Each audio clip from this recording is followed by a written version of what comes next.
लेकिन उसकी ज़िंदगी में एक ऐसा बच्चा आया है जो उसे लैंग्वेज पे बहुत काम करना पड़ा और look 5 or 10 times the romance of what you have seen in previous. Hi this is Bhavika Sharma Hi, this is Par Samtan, and you are watching us on PNTV.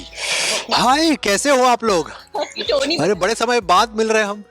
जानने जिस चीज के लिए हम आए हैं यहाँ पे, बट इतने बड़े लीप के बाद माहिर के कैरेक्टर में क्या कुछ चेंजेस है?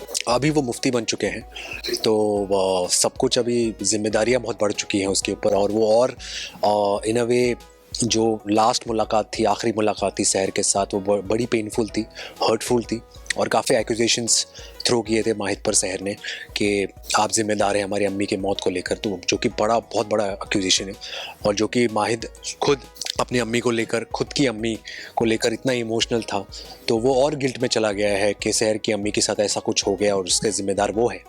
तो बहुत सारा बैगेज है, और वो चाहता है कि कभी सहर से मुलाकात ना हो, लेकिन किस्मत ऐसी है कि उनकी राहें कहीं ना कहीं मिल ही जाती है। तो हालांकि कश्मीर जो है इतनी खूबसूरत जगह है, और वहाँ उनकी मुलाकात होती है फाइनली, तो 7 साल बाद। तो या I am sure you guys will enjoy the track. Okay, माहिर की जर्नी में सबसे बड़ा टर्निंग पॉइंट, मतलब जो हो चुका है, ये आगे आने वाला क्या आगे वाला टर्निंग पॉइंट, तो अब यही होगा कि माहिर की लाइफ में एक बच्चा है जो हालांकि पिछले 7 सालों में वो बच्चे के साथ अब वो उसने अपने आप को जोड़ लिया है, वो उससे इतनी मोहब्बत करता है कि उसके अलावा उसके लिए और कुछ इम्पोर्टेंट नहीं है, क्योंकि कहीं ना कहीं उसका निकाह जो है मुकम्मल नहीं हुआ है, जो भी है ये, लेकिन उसकी ज़िंदगी में एक ऐसा बच्चा आया है जो उसे ठहराव लाता है, जो उसको एक इमोशनल कर देता है, जो उसको क्या कहते हैं as a responsible family man कर देता है, जो कि परिवार से भी वो इतना जुड़ा हुआ नहीं था, क्योंकि उसको अपने ख़ानदान से भी इतने धोखे मिले हैं. तो cause is that character, that boy who he feels attached to, and Kaz's mother, Insha. So yeah, these are the new characters that are coming in the show in 7 years. This new members in the family. So yeah, twist and मतलब drama वही होगा कि he already has someone and now Seher comes back in his life. So how will the story unfold? Language पे बहुत काम करना पड़ा और लुक तो चलो डिफरेंट है ही, बट आई थिंक सबसे ज़्यादा मुझे लैंग्वेज पे ही काम करना पड़ा and I am still working on it. सहर और माहिर के रिलेशनशिप में ऑडियंस को क्या नया ट्विस्ट दिखेगा?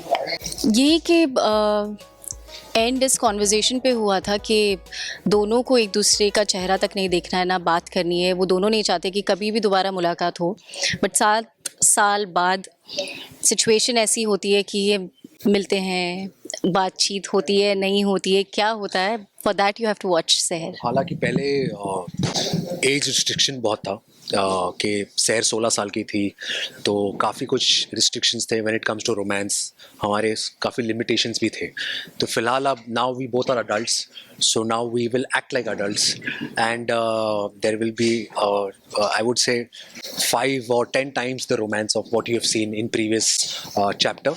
This new chapter will unfold a lot of chemistry, a lot of romance, and सहर, मैं आपसे ये जानना चाहूँगा, ऐसी कौन सी क्वालिटी है जो आपको इंस्पायर करती है सहर की? सहर की yes, that she is very driven and passionate. वो रुकती नहीं, अगर प्रॉब्लम्स होती है तो प्रॉब्लम को लेके बैठ नहीं जाती है, she will work on that और आगे कैसे बढ़ना है उस चीज़ पे फोकस करती है.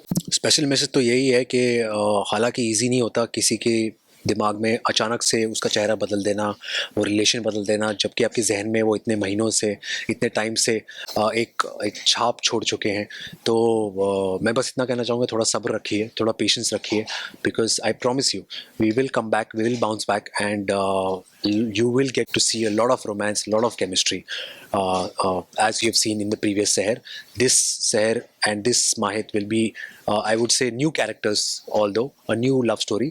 So yeah, we're treating it as a new, fresh love story, and I hope you guys also treat the same.